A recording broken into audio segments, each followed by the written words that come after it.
ब्रह्मपुर शिल्पांचल बयनिकार स्वतंत्र शोरूम शनिवार संध्यारे उद्घाटित होईछि। परिवहन मंत्री विभूति भूषण जेना कार्यक्रम में मुख्य अतिथि भाव जोगदे शोरूम को उद्घाटन करथिले। उद्घाटन करबा परे मंत्री शोरूम रे बुली बुली बुणाकार मानक साड़ी पाट लुगा ड्रेस को देखुथिले। एहा सहित किछि महिलांक बुणाकार मानक लुगा प्रदान करथिले। मंत्री ब्रह्मपुर रे पूर्वर मयूरी टावर रे बयनिकार एक छोटिया शोरूम रहितबा बेले वर्तमान ए शोरूम सारा ओडिशा शोरूम ठारू बड़ होईछि।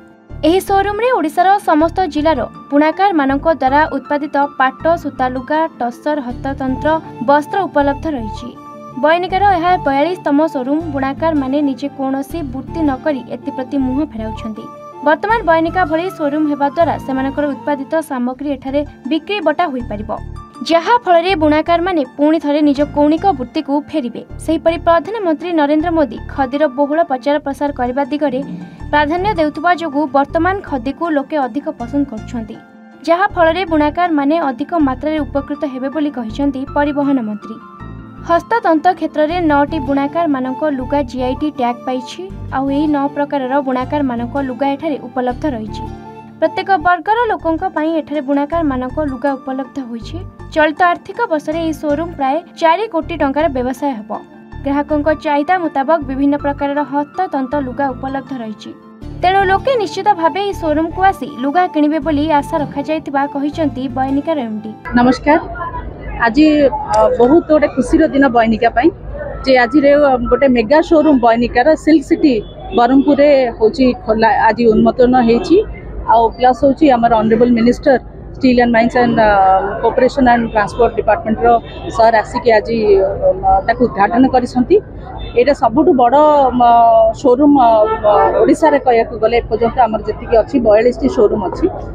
आमर ऑलरेडी मयूर टावर रे ऑलरेडी गोटे शोरूम अच्छी जोटा कि 500 स्क्वायर फीट रो बहुत कम व्यवधान से शोरूम टी जेहेतु एटा बहुत छोट शोरूम हबारु बट ता फुटफॉल और डिमांड अधिका रही पाखापाखि आम 4 कोटी टंका सेल्स टर्नओवर पाउछु से शोरूम रु।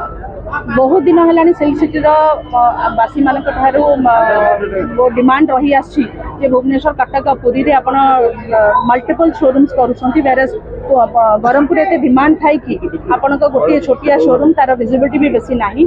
सो बयनिकार ये जो निजर जगह थिला गवर्नमेंट रो एड पाई कि आमे शोरूम टी करिछु। ये बयनिकार ये 42तम शोरूम किंतु सबुठ बड़ शोरूम ब्रह्मपुर रे हम सौभाग्य। गंजाम जिला हस्ततंत्र शिल्प सबुठ सौभाग्य थिला। ये आपण ख्रीष्टपूर्व 6ठ शताब्दी की जिबे ताठारु जबली भाबे लोकादृत होइतिला। हमर हस्ततंत्र शिल्प एते मजबूत थिला। हमर बुणीबार खदी समग्र विश्व रे मध्य आदृत थिला। एबे आजी जबली भाबे कौलिक वृत्ति रे जमान थिले जो बुणाकार माने जो माने से मुह फेरैछंती एभलिया अनुष्ठान हेले बयनिकार भलिया ब्रह्मपुर एते बड़ शोरूम हेले अंतर्पक्षे आउतरे फेरिबे।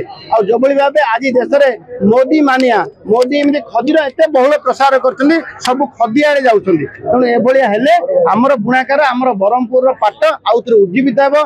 बरम पित्तल लुगा आउतरे उज्जीवित हेबो एवं बुणा जो नुआपड़ा धरिकिरी कंचुडी पर्यंत सब बुणाकार मध्य काम पाई परिबे। गंजाम रु जगन्नाथ साहू रिपोर्ट एन ओडिशा।